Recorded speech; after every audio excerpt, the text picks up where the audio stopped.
vamos a meternos en algo que realmente me encanta, como es el tema de los derechos humanos y bueno, conversar, charlar durante un espacio de manera mucho más tranquila, como ocurre habitualmente en este segmento de Contacto Informativo, junto a Nilda Eloy, de la Asociación de Ex Detenidos y Desaparecidos, para que nos comente muchas cosas de las cuales están haciendo, han pasado, van a pasar y sin lugar a dudas estamos con una de las mayores protagonistas en lo que tiene que ver con esta lucha que desde hace tantos años viene llevando adelante Nilda Eloy. Es una de las personas, y no es porque esté en este momento a mi frente, que más admiro. Siempre uno se pone del lado del periodista, pero también de la persona, y muchas veces me he alejado de mi función periodística para observar desde alguna distancia todo lo que hace permanentemente Nilda Eloy, y realmente emociona, y lo quiero decir públicamente, porque desde alguna marcha de las tantas que hemos ido a cubrir, poniéndose allí a la cabeza de todos, de muchos jóvenes incluso, que no vivieron aquellas épocas y sin lugar a dudas están luchando para que se haga justicia por estos tiempos. Ella se pone a la cabeza de cada marcha, toma las banderas, debajo de la lluvia, con inclemencias climáticas, con muchas adversidades desde el punto de vista mediático también, porque sabemos cómo es este tema. Y bueno, obviamente aquí la tenemos y significa un gran halago para todos nosotros. Nilda, ¿cómo te va? Buen día. Buenos días.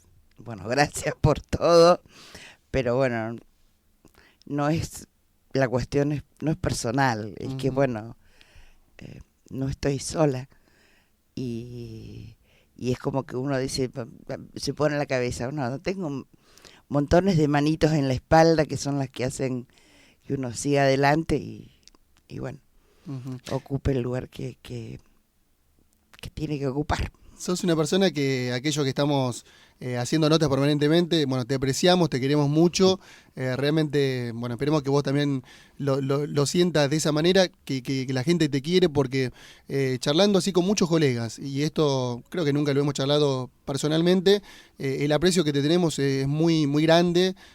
Siempre estamos charlando de tu caso personal, como otros protagonistas que tiene la realidad, la actualidad, ¿no? Pero siempre que llega algún hecho importante en donde vos estás presente, siempre terminamos hablando de vos, y eso quiero remarcarlo en esta jornada. Yo creo que tal vez pasa porque, bueno, con gente como vos o tantos compañeros tuyos,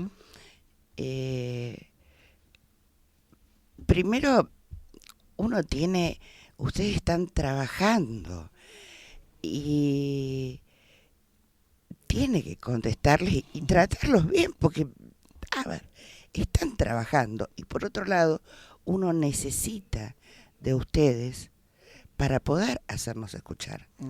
Si no fuera por ese trabajo de ustedes, nosotros fundamentalmente desde donde actúo yo, trabajo yo, no tenemos acceso a otro tipo de comunicaciones.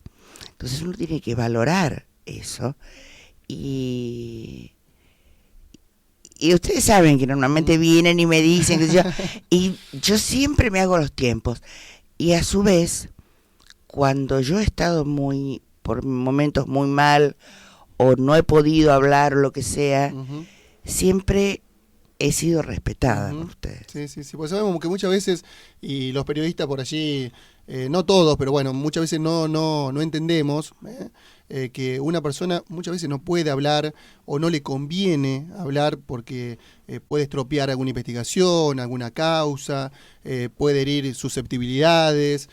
Sabemos cómo es el tema. Yo incluso muchas veces charlando con estudiantes de periodismo en la facultad, alguna charla que me invitan y demás para hablar del tema de los móviles, el tema de la radio, muchas veces charlamos acerca de eso, ¿no?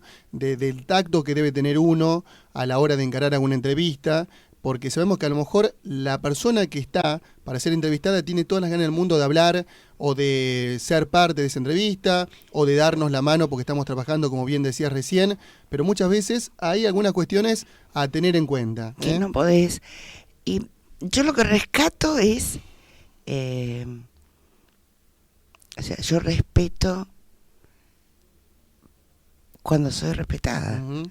Entonces esa es la base. No es que uno trate de ser mejor o de que siempre atender al periodismo. No, no, no. Ujú. Hay periodistas y periodistas. Seguro. Y creo que a vos te consta que yo he habido Ujú. gente a Sí, la que sí, sí. directamente le digo Ujú. no. Sí, sí. Y gente como ustedes que normalmente siempre tienen el sí, de alguna manera u otra. Me imagino. Bueno, Nilda, mira, vamos a arrancar por el principio, como diría un viejo colega. A mí no me gusta escarbar en los malos recuerdos, ¿sí? Pero me gustaría que vos le digas a la gente, sintéticamente, para no escarbar en esos malos recuerdos, ¿quién es Nilda Eloy? ¿Qué le pasó a Nilda Eloy en su momento? Aquello malo, digamos, para que hoy por hoy, en esta realidad, esté luchando por eso que pasó hace muchos años. Bueno, Nilda Eloy es hoy integrante de la Asociación de Detenidos Desaparecidos. Justamente por eso yo soy una de las tantas sobrevivientes del genocidio ocurrido en este país. Que bueno, ahora se me viene la fecha dentro de poquito, que un 1 de octubre de 1976 fue secuestrada. Estuve 11 meses como desaparecida en 6 centros clandestinos del circuito CAMPS. Posteriormente fui, como se le decía en esa época, blanqueada, es decir, puesta a disposición del Poder Ejecutivo, es decir, a disposición de la Junta Militar. Y en esas condiciones estuve en la cárcel de Devoto hasta principios del 79. Mi caso no tiene nada de particular, y tal vez lo terrible que tiene es que en las mismas condiciones fuimos miles. O sea, uno maneja, por ahí se manejan más los números de los compañeros que están desaparecidos, pero como presos políticos fuimos alrededor de 15.000 o más. Tampoco hay un número real, que estábamos así, tal como su nombre lo decía, a disposición de la Junta Militar, del Poder Ejecutivo. O sea, no había ni causas, ni jueces, ni fiscales, ni defensores, porque no había otra cosa que eso. Entonces un buen día te habían puesto a disposición y un buen día te salía la listita en el diario que decía levantamientos de PEN o cese de PEN y te largaban. A veces en libertad plena, a veces en libertad vigilada. Y fuimos miles los argentinos que estuvimos en esas condiciones. Ni hablar de aquellos que pasaron por los centros clandestinos. Ujú. O sea, el número es enorme. Bueno, una bisagra que marcó tu vida, ¿no? Entre lo que venías haciendo anteriormente a eso y lo que, bueno, obviamente a partir de ese momento comenzaste a hacer. O sea, es que es una experiencia tan terrible. A veces cuando se habla de tortura se lo quiere meter en el tema de aplicación de picana o eso. Y no, tortura es, y ya conseguimos un fallo judicial que así lo dice, cada minuto que una persona pasa en un centro clandestino de detención. Y tal es así que uno ve que si bien no importa el tiempo que haya pasado, nos marcó la vida, nos atravesó. Y gente que ha estado un día, 2 días, y no ha podido volver a ser la misma persona. Ujú. Lo ha atravesado, marcado para todo el resto de la vida. sea, por eso digo, a veces uno ve cuando dan testimonio o algo, o cuando charlas, dice, y bueno, pero a mí no me pasó nada, yo estuve poquito, yo estuve, no sé, una semana, 2 días, 15 días. Y cuando empiezas a hablar con esa persona, vos te das cuenta que fue tal el quiebre que nunca volvió a ser el mismo. Ujú.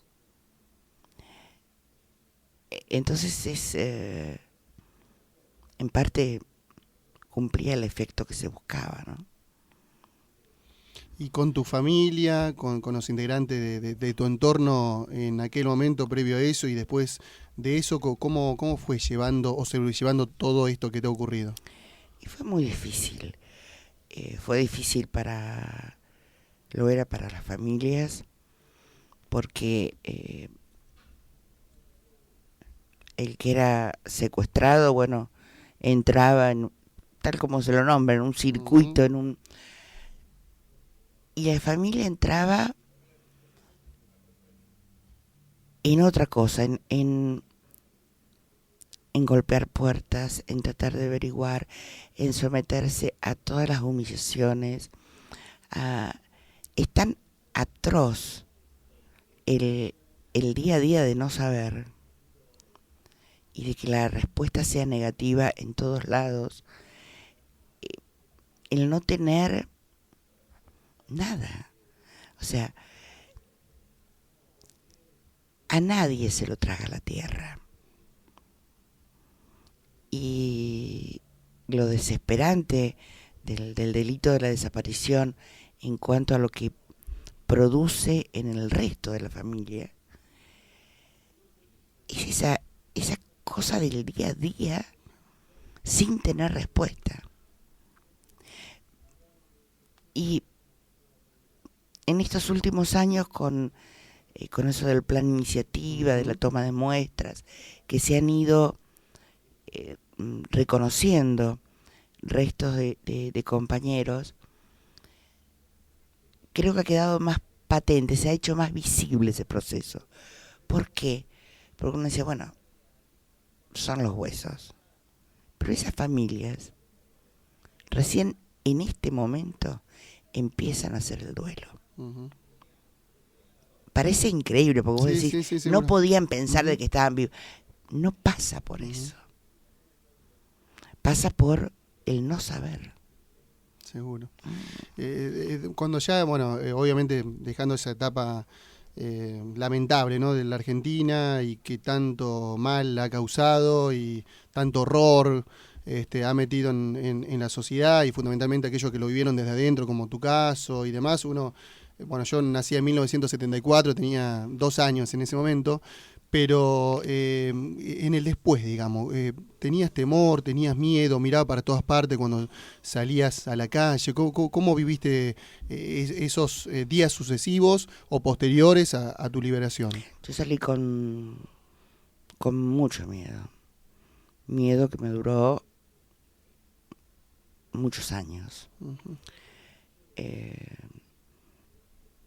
yo no estaba, cuando fue la transición al gobierno de Alfonsín, eh, yo no ni por asomo me acerqué a hacer la denuncia ni en CONADEP, ni acercarme a los primeros juicios, pues yo tenía miedo. Yo no podía, lo lamento, a mí no me daba ninguna garantía el gobierno de Alfonsín. Ujú. Eh, para mí estaban ahí, no era que habíamos tomado el gobierno, Ujú. había habido una revolución en la Argentina y los militares habían sido derrotados. No.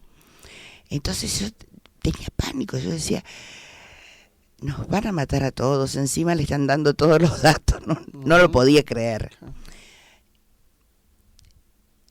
Hoy en día yo me lo puedo explicar mejor. Ujú. Yo tardé 20 años en poder dar testimonio por primera vez, es decir, en hablar. Y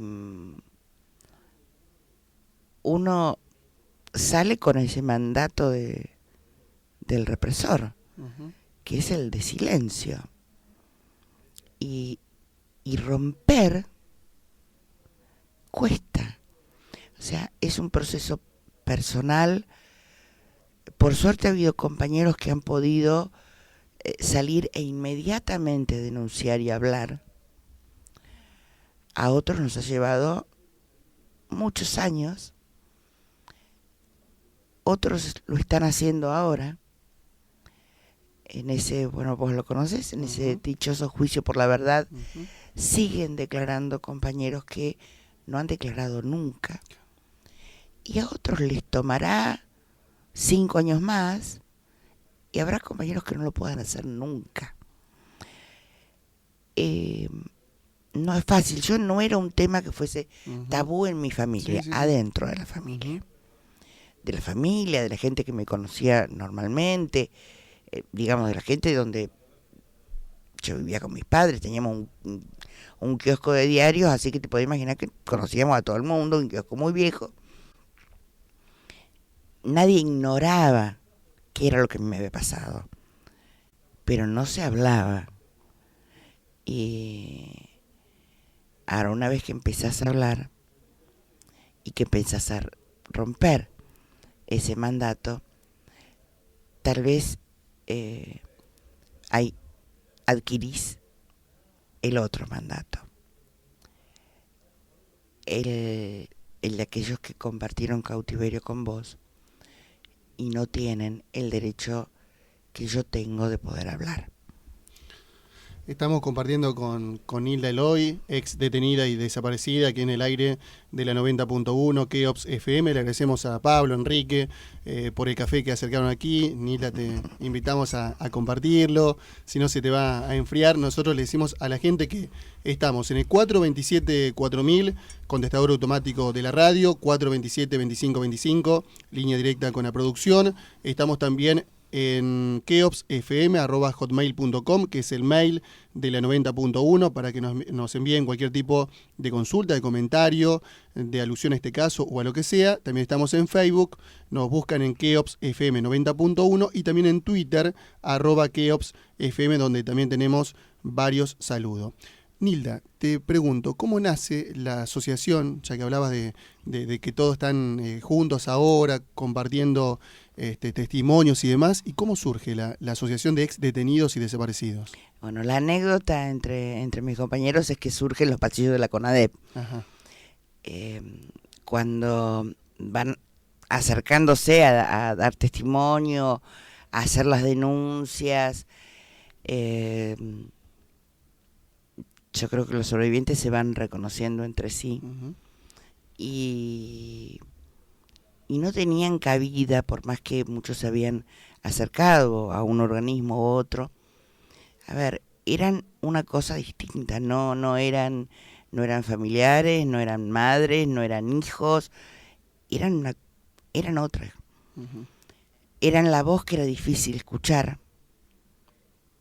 porque era la voz del horror. Era muy duro lo que cada uno de nosotros tiene para transmitir.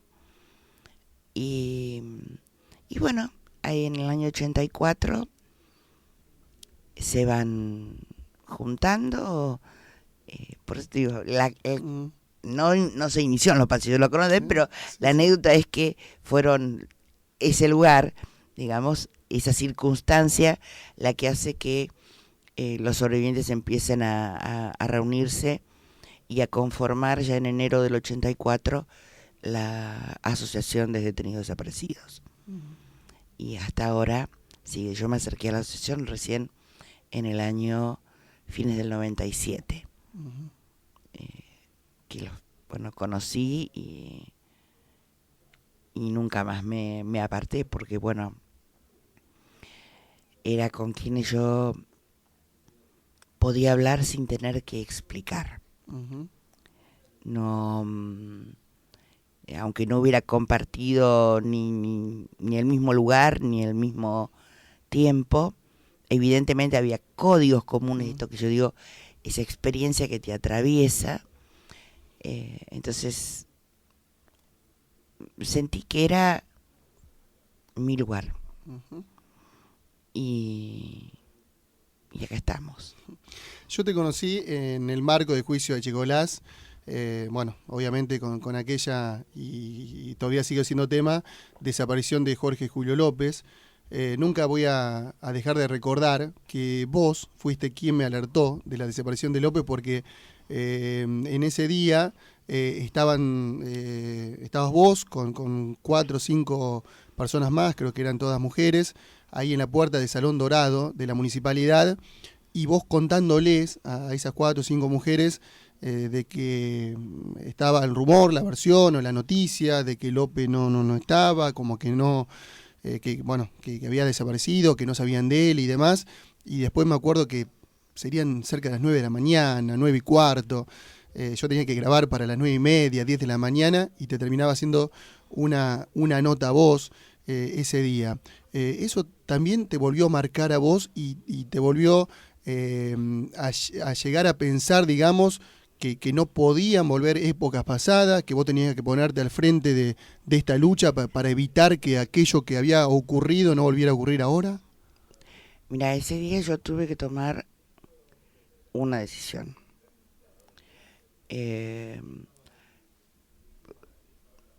Jorge Julio López y yo estábamos en las mismas condiciones con respecto a ese juicio. Los dos éramos casos, los dos éramos querellantes, los dos lo reconocíamos a Chicolás en las mismas circunstancias, es decir, en el secuestro y en alguno de los lugares de cautiverio. Y yo no tuve dudas desde un principio de que Jorge había sido secuestrado. ¿Y yo qué podía hacer? ¿Esconderme? Que no tuviera miedo era imposible, o sea, no se podía no tener miedo. Nos estaban diciendo, estamos y podemos.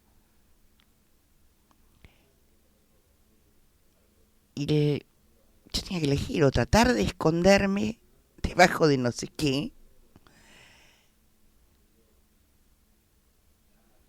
o bueno, hacer lo que hice. Esa incluso ultra exposición de los primeros días fue mi mejor medida de seguridad. Uh-huh. Y aparte se lo debía a Jorge. A mí nadie me podía convencer de la historia del pobre viejo enfermo, ni asustado, ni nada por el estilo. Yo había hablado con él el día antes por teléfono, sabía de lo importante que era ese día para él, porque lo iba a volver a ver después de mucho tiempo. Y Jorge todavía guardaba la bronca de que el día que él declaró, Chicolás no estaba, porque así como para mí fue un alivio que Chicolás no estuviera el día que yo declaré, él quería gritarle en la cara. Sabía de la responsabilidad de Jorge en cuanto al juicio en sí. Ni Jorge ni yo le habíamos firmado poder a los abogados, por lo tanto teníamos que estar sí o sí para que ellos pudieran alegar en nuestro nombre. El viejo jamás falló en una de esas. Y cuando Gustavo, su hijo más chico, vino esa mañana, yo tenía las entraditas, unos cositos que habían hecho tipo entrada, las que correspondían a Jorge y a la familia, las tenía yo y habíamos quedado en encontrarnos un cachito antes. Y me dijo que, bueno, primero que el viejo no estaba, primero fue a buscarlo adentro por si había venido antes, pero cuando me dijo que la ropa había quedado en la silla, o sea, había quedado preparada,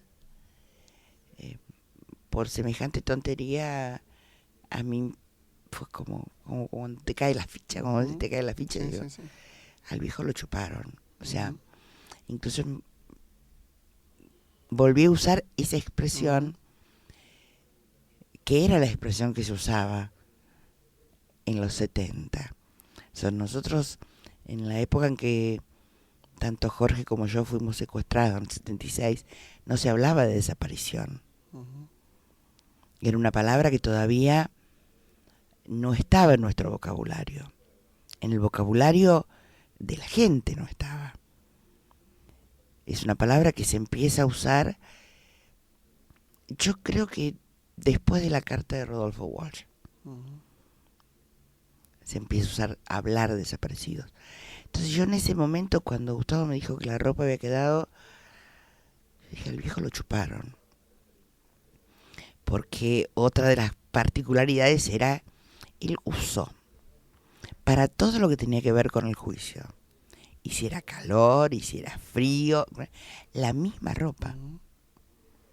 Pero de arriba abajo, de los Sí, borceguíes sí, sí. a la gorra, exactamente lo mismo. Llamale cábala, no sé. Ujú.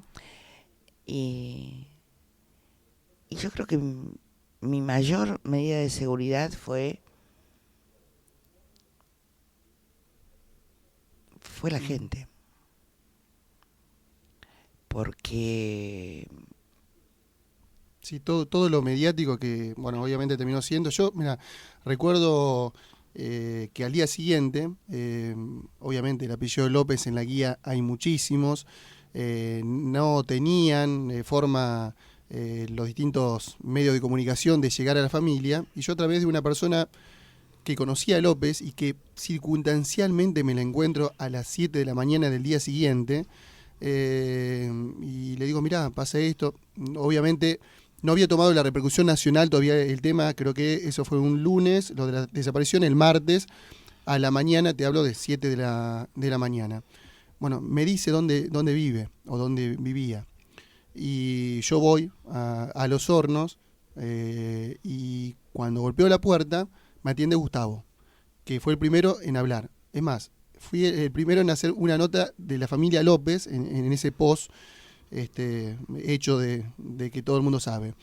Entonces cuando llego a la casa le golpeo la puerta, me anuncio, le digo quién soy, justo me conocía por la radio y demás, acepta el diálogo. Primero le parecía que lo más prudente era que no, después acepta el diálogo, hace un llamado a la sociedad, da los datos correspondientes de su padre y demás, y ahí incluso recuerdo hasta da el teléfono de la casa, que después fue algo tremendo porque pobre lo llamaban de todos los lugares a la vivienda, da el teléfono celular y demás, y en ese momento me acuerdo que Gustavo era el que se había hecho cargo de todo. porque Rubén no estaba. Exactamente. Exactamente. Y después, bueno, empezás vos con todo, con la salida en los medios de comunicación, ya se transformaba en algo nacional, ni hablar en la primera marcha, uno recuerda lo emotiva que fue, tremenda realmente. Bajo un diluvio. Tal cual, exactamente, pero con una emoción, ahí uno tomaba conciencia de lo grave que era todo. Y además se nos ponía la piel de gallina, no solo por la lluvia, el diluvio, sino también por la juventud, que se había volcado decididamente a las calles. Mira, a mí me pasaron dos cosas, porque primero en esa marcha volver a escuchar la consigna de aparición con vida. Volver a escuchar esa consigna después de tantos años fue muy duro.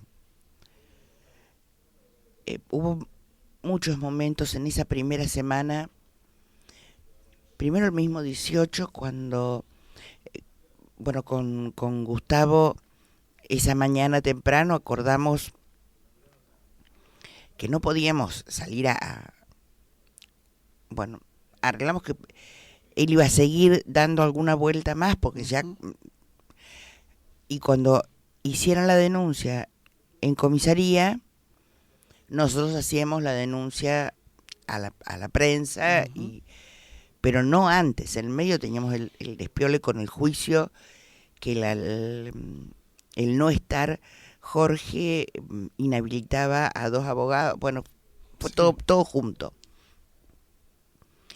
Después que pudimos alegar, fui yo con uno de los abogados a hacer el habeas corpus. Y en ese momento, cuando yo estaba acá en el juzgado del doctor Corazza, haciendo el habeas corpus fue pensar, fue duro, porque fue sentir que yo estaba haciendo lo que habían hecho miles de familiares. Estaba volviendo a hacer un habeas corpus por una desaparición. Fue muy duro. Y 2 días después, el 20, habíamos tenido a la tarde la primera reunión con Arlanian y los superintendentes, que recibió a todos los organismos y todos aquellos que habían actuado en el juicio. Cuando salimos de allí, y 2 horas después estábamos reunidos en la casa Zaragoza, de los hermanos Zaragoza, y 2 horas después yo me acuerdo que estábamos en una sala grande, y veo que se para en la puerta uno de los chicos, que es un hijo, pero que también es periodista, y le veo la cara. Me acerco, y era cuando había aparecido el cuerpo calcinado en el Camino Negro, en el Camino Punta Lara, y que decían que era López. Ahora, ¿por qué el impacto? Porque apareció el cuerpo. No era solamente por eso, era lo emblemático del lugar. Era el lugar donde aparecían, acá en La Plata, muchas veces los cuerpos de los compañeros asesinados por la CNU o por la AAA, aparecían en ese lugar. Y yo recuerdo haber tenido la sensación de mirar a lo que era esa sala llena de chicos, y decirme, no es justo que vuelvan a vivir esto. ¿Cómo podía explicar? ¿Y por qué estos chicos tenían que pasar por lo mismo? O sea, era muy fuerte el mensaje dado con ese cuerpo. Era demasiado emblemático. Después, bueno, se dijo que no era el cuerpo de Jorge, que después mucho tiempo después, se hicieron pericias de ADN, pero en realidad, con ese cuerpo, sigue siendo NN, no lo ha tenido nadie más que la bonaerense. Porque desde un primer momento nosotros pedimos que actuara el equipo argentino de antropología forense, se nos negó. Cuando hubo la posibilidad de hacer ADN, pedimos que ese ADN lo hiciera el Hospital Durán, se hiciera en el Hospital Durán, se nos dijo que no hubo reconocimiento visual del cuerpo. Ha estado siempre en una causa que no es separada de la causa López. ¿Y a vos te genera dudas? Sí. Realmente ha sido tanto lo que se ha hecho por mantener impune y al accionar de la bonaerense que realmente sí. O sea, yo no puedo creer, mucho menos en este tema, en la palabra de la Policía de Buenos Aires. Lo bueno, y quedó remarcado ahora hace apenas unos días, es que el tema sigue vigente, que con personas como vos, que nunca dejaron de insistir por la investigación, para que no se cayera, para que no se convirtiera en algo que realmente uno muchas veces se ponía a pensar cómo desde la justicia no se pueden tener, qué sé yo, ciertos datos en cuenta, como esto que recién remarcabas, y bueno, pero vos fuiste una de las personas que insistió permanentemente junto a Justicia Ya, y bueno, obviamente muchos que han estado en esta causa, para que no se terminara el caso sin conocer quién fue el responsable y dónde está López. ¿Cómo crees que va a seguir todo esto? Teniendo en cuenta de que al cabo de 6 años, nos decían los abogados que no hay prácticamente indicios, de que la investigación, si bien tuvo un montón de lugares donde se rastrillaron y demás, no arrojó absolutamente nada. ¿Cómo imaginás el tema y a quién más? Partamos de que si nosotros como asociación hemos aprendido algo, es esa frase tan remanida de la única lucha que se pierde es la que se abandona. A partir de allí, y teniendo algunas cosas muy claras, nosotros no buscamos a Julio. Eso fue una campaña que se organizó desde los primeros días. Buscar se busca lo que está perdido. Y Jorge no está ni estuvo perdido. Jorge está desaparecido. Entonces lo que nosotros reclamamos,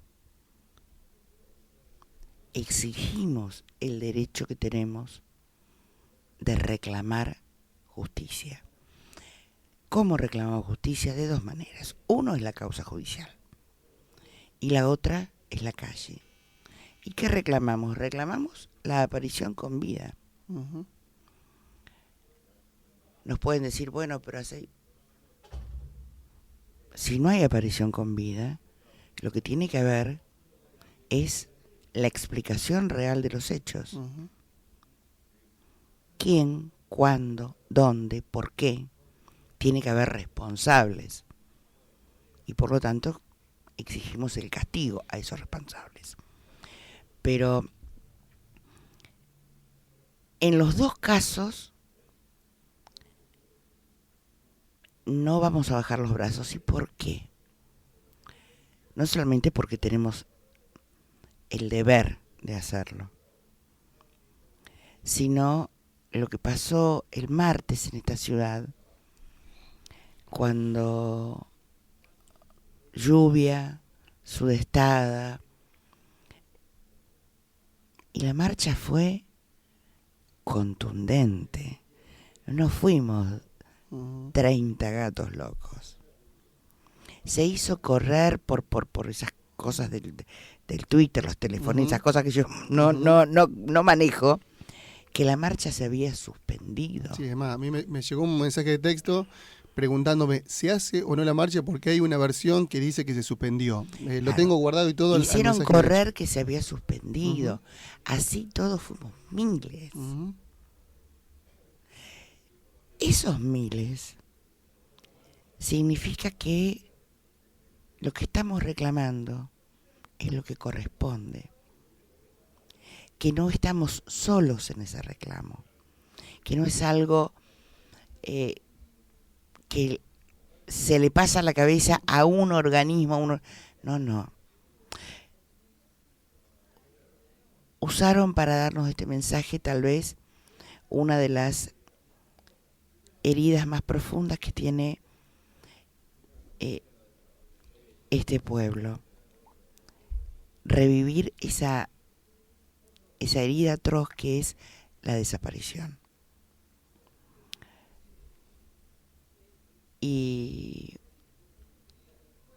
cuando hablamos de nunca más, bueno, nunca más también habría que construirlo. No es solamente una frase, no sirve. Quedó demostrado. Seguro. Si te quedas con la frase hecha, nos están diciendo, no existe. Seguro. Hay que construirlo. Y construirlo, creo que la manera es esa. Haciendo valer nuestro derecho y a pesar de todo lo que se haga en contra, seguir. Seguro. Mira, ya sobre el final, porque no te vamos a quitar más tiempo, le mandamos un saludo especial a Marcela, como siempre enganchada con la 90.1. Dice: un beso a Nilda. En el año 75 mataban a un sacerdote en nuestra parroquia, padre Marcos Herbas, víctima de aquella época. Tenía yo 9 años, pero recuerdo todos esos momentos horribles. Ayer, 21, se celebró el Día Internacional de la Paz. Pido a todos los que han pasado por estos momentos que encuentren paz en el corazón. También saludo para Roberto, bueno, que te mando un fuerte abrazo desde Citibel, y para Carmen de Tolosa, junto para José de Los Hornos, bueno, que obviamente hace alusión al programa y demás, pero bueno, son oyentes enganchaditos y que te saludan a vos también, agradeciéndote, obviamente, yo el hecho de estar aquí en la mesa de la 90.1 en el estudio. Te pregunto sobre el final, tema juicio circuito CAMS. Hasta el momento, para hacer un balance de todo lo que se ha vivido con tantas audiencias, ¿qué te queda, qué rescatás? Creo que vamos a quedar demostrado, tal como se quedó con Echecolás, que lo ocurrido acá, bueno, fue genocidio, los testimonios han sido muy contundentes, no es a una organización política, no, era a todo aquel que era un obstáculo. Por los resultados del tribunal han pasado estudiantes, han pasado obreros, han pasado de todo. O sea, todos aquellos que de una manera u otra soñaban un mundo mejor, creían que era posible y por ende era un obstáculo para la dictadura. Y han pasado también otras voces que van desde tal vez una de las últimas que se escuchó en vivo, como el segundo jefe de la Brigada La Plata tuvo el tupé de decir en vivo que él no sabía por qué los retenidos se quedaban adentro. No estaban, no figuraban en ningún lado. Yo no sé por qué no se iban. Es tan doloroso escuchar la cobardía que tienen algunos de estos tipos de, por tratar de sacarse los cargos de encima, llegar a decir semejante barbaridad. Por otro lado, lo escuchamos a Echecolás, que terminó diciendo lo mismo que decimos nosotros. A ver, él primero dijo que se hacía cargo, él como responsable de esto, como que exculparan a los demás abajo, y después terminó planteando de que si la cosa no era así, bueno, eran los 40.000 habían participado, los 40.000 efectivos son responsables. Es lo que nosotros decimos, es la institución la que fue responsable. Fueron todos responsables, porque todos fueron necesarios en ese engranaje de un delito tan particular como el genocidio. Seguro. No era solamente el que manejaba la picana o el que manejaba un auto. Eran todos responsables. Nilda, gracias por este tiempo. Mira, acá tenemos un nuevo mensaje. Ana Navas dice: genia en el Sansi, te queremos todos, sos una luchadora pacífica, muy prudente en tu hablar y en aconsejar. Gracias por estar viva. Es lo que dice Ana Navas. Una chiquita del San Simón, del Colegio San Simón. Ah, bien. Pues yo fui a dar una charla, bueno, antes de, creo que fue el viernes. Ah, mira qué lindo. No, yo gracias, bueno, yo siempre les agradezco el hecho de que me permitan hablar. Al contrario, acá vas a tener siempre las puertas abiertas y gracias a vos por haber estado acá, por esta relación que tenemos, que es periodística, pero que hay un mutuo respeto y me encanta todo eso. Contá conmigo para lo que sea, con la radio también, y bueno, a seguir luchando, que de eso sabés y mucho, y en eso realmente te admiramos, como lo dije en el arranque de esta nota. Muy amable. Gracias. Nilda Eloy, ex detenida y desaparecida, pasando por los micrófonos de la 90.1, como lo dije recién, una auténtica luchadora, pasando aquí por la radio.